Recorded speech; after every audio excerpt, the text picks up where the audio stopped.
The 80s were the last decade where a studio would hand a director real money and then leave him alone long enough to make something that mattered, before the test screenings and the demographic reports and the franchise roadmaps arrived and turned every instinct into a committee decision. These 10 films were made in that window by people who were still allowed to break themselves getting it right, and you can feel the difference the moment you put them next to what gets greenlit today. Oliver Stone spent the first 2 weeks of Wall Street telling Michael Douglas he looked like he had never acted before in his life, a deliberate provocation designed to put Douglas in a state of suppressed rage he could not shake between takes. Bud Fox is a hungry young stockbroker who trades inside information to get close to the most powerful corporate raider in New York. Suits and penthouses and phone calls that destroy companies while someone's father loses his pension. Gordon Gekko does not raise his voice. He just looks at you like you are already a line item and waits for you to agree. And the film is supposed to make you despise him, but it also makes you want to be in the room with him, which is the more uncomfortable feeling and the one Stone was actually going for. Turns out, the greed is good speech was lifted from a real Wall Street trader being investigated for the exact crimes the film depicts while Stone was still shooting, which turned the movie from a drama into something closer to a transcript. The production paid real brokers to fill the trading floor as extras, and several said the film captured their world more accurately than they were comfortable admitting. The film grossed $43 million on 15, and within a decade the traders it was warning against were quoting Gekko in pitch meetings, hanging his portrait in their offices, and running the same plays the film spent 2 hours condemning, and Stone later said that embarrassed him more than anything else about making the film.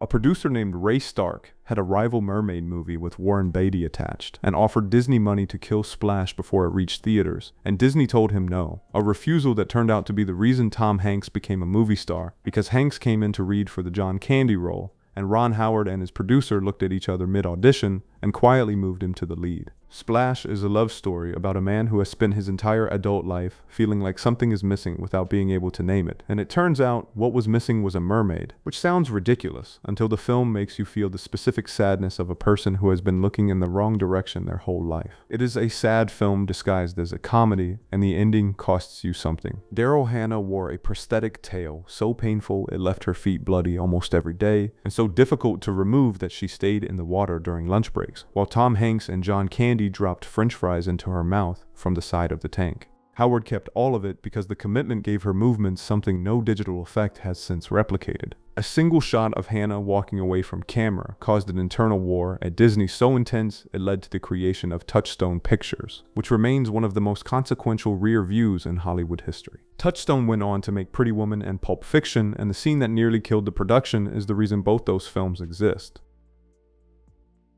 Good Morning Vietnam gave Robin Williams the longest leash in Hollywood history, Barry Levinson eventually stopping all attempts to control the radio broadcasts, and just letting the cameras run for hours on the chance that something unrepeatable would happen.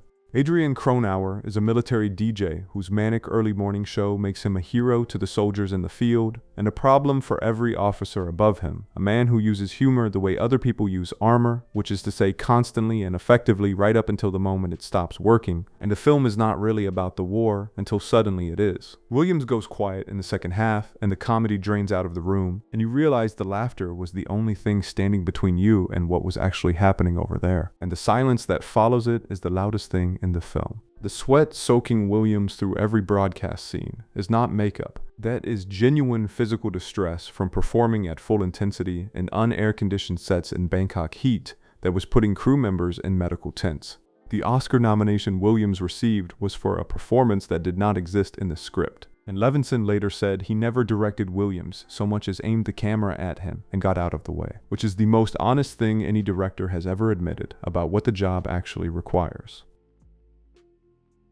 The Emerald Forest is the kind of film that stays with you for decades without you being able to fully explain why, which is usually a sign that the film understood something you have not caught up to yet. An American engineer building a dam in the Amazon watches his young son get taken by an indigenous tribe, spends 10 years searching the jungle, and finally finds a man who has no interest in being rescued, because the life his son built out there is more real than anything the world his father represents could offer him. John Borman cast his own son Charlie in the role, and filmed at an actual dam under construction with real indigenous people, in a jungle that nearly killed the boy multiple times before anyone questioned whether the authenticity was worth it. The Brazilian government worked against the production because they feared exactly what the film became. The ending, where the father destroys his own life's work to save his son's world, lands with the weight of someone who has already made peace with which side he is on. And you understand in that moment that progress and destruction were always the same word. Borman spent the rest of the decade as one of Hollywood's most vocal environmental activists because of what he witnessed making it, which is not the outcome most studios expect when they greenlight an action film about a dam engineer. James the 50th Brooks spent a year inside CBS newsrooms for broadcast news and came back with one detail he could not let go: a producer who scheduled 10 minutes of crying into her workday just to function, which Brooks recognized immediately as the most honest thing anyone had ever told him about what it cost to be the smartest person in the room. Broadcast news is essentially that woman, brilliant and exhausted, and caught between a reporter who is too smart for television and an anchor who is too handsome to need to be. The horror of it is that the anchor is not a villain. He genuinely does not know what he does not know, which somehow makes it worse. Anyone who has ever watched Competence Lose to Charm will recognize the specific exhaustion the film produces from the very first scene. The original ending had the producer forgiving the anchor for faking a tear on camera, and test audiences rejected it so viscerally that Brooks flew back and reshot the entire conclusion, spending money the production did not have on a scene the studio did not want to make. The film that survived is the rare case of an audience understanding a character's integrity better than the studio that paid for her. And every decade since has produced a new version of Tom Grunick, who proves the film was not a satire, but a prophecy. Warner Bros. Gave Purple Rain $7 million because they did not believe anyone outside a niche would show up. And this was a studio making that bet against a man already in the middle of a decade-long war with Michael Jackson for the biggest throne in music. The kid is a volatile Minneapolis musician fighting his father's violent legacy and his own ego, and when he finally plays Purple Rain at the end, it lands as a public confession from someone who has just decided to stop repeating his father's mistakes. Prince performed motorcycle stunts through a Minneapolis winter without a coat because the character would not wear one. The scene where he sends his co-star into freezing water was shot in real freezing water until she developed hypothermia and faded in and out of consciousness in a tent. And Prince came in, held her, and said, "Please don't die," with his voice cracking. Which is the moment you realize the distance between the character he was playing and the person he actually was might have been smaller than anyone knew. The credited director is listed on the film, but Prince rewrote scenes the day of shooting and refused to follow anything that did not feel true to him.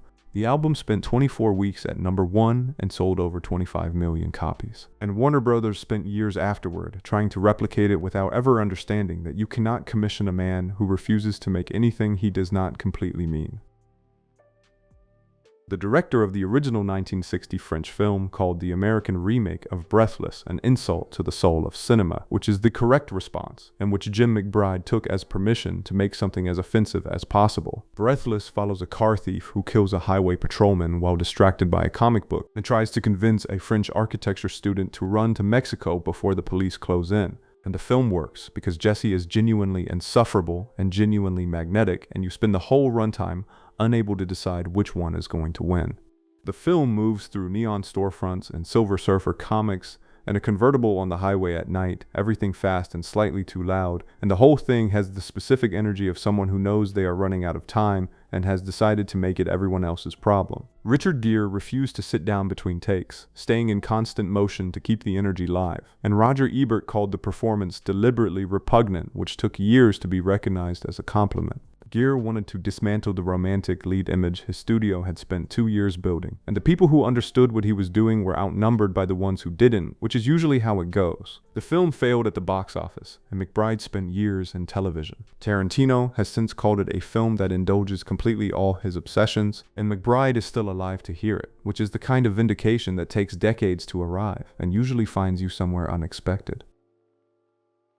Starman is the kind of film that hits you somewhere specific and stays there, and John Carpenter made it on purpose right after The Thing, as proof he could do something no one expected from him. An alien clones a dead man's body and asks his widow to drive him across the country before it expires, and she helps him not because she mistakes him for her husband, but because she can see he is something new wearing a familiar face, moving through truck stops and open highways and cheap motels while government cars close the gap behind them. Jeff Bridges plays every movement like a conscious decision, every blink deliberate, every gesture learned from scratch, and the Academy gave him a Best Actor nomination for it, one of the only times that nomination has gone to a science fiction performance. Carpenter made this right after The Thing, and you can feel him turning the wheel on purpose. None of the paranoia, none of the creature horror, just two people in a car and the quiet that builds between them. Columbia passed on E.T. to make this film, and when E.T. became the highest-grossing film in history, the studio sent executives to the set, demanding Spielberg, which is the kind of note that tells you everything about how studios think and nothing about how films get made. Carpenter made his film anyway. The studio called it a disappointment and moved on.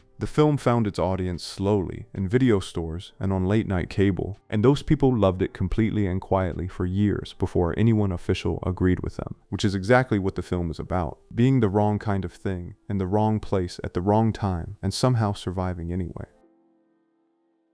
Michael Keaton's agents begged him not to make Clean and Sober, and they were not wrong about the risk, they were just wrong about what the risk was actually for. They had built a brand around his manic comic energy and understood correctly that playing a cocaine-addicted real estate agent with no jokes would destroy everything they had spent years building, and it did, and that destruction is exactly what Clean and Sober required. Daryl Pointer checks into rehab to hide from the police and his creditors, charming and manipulative, and absolutely certain he is smarter than the room, and spends the next 26 days being taken apart by a counselor who has heard every version of his performance before. Recovery here does not look like winning. It looks like losing everything that made you interesting and deciding to live anyway. Keaton strips out every instinct that made him famous, and what Tim Burton found underneath was dark enough to cast as Batman. The screenwriters kept the embezzlement figure at $92,000 when the studio wanted millions, because an addict steals just enough to keep the lie going, not enough to retire. Morgan Freeman played the counselor with such quiet authority that people on set who did not know he was an actor approached him for real advice,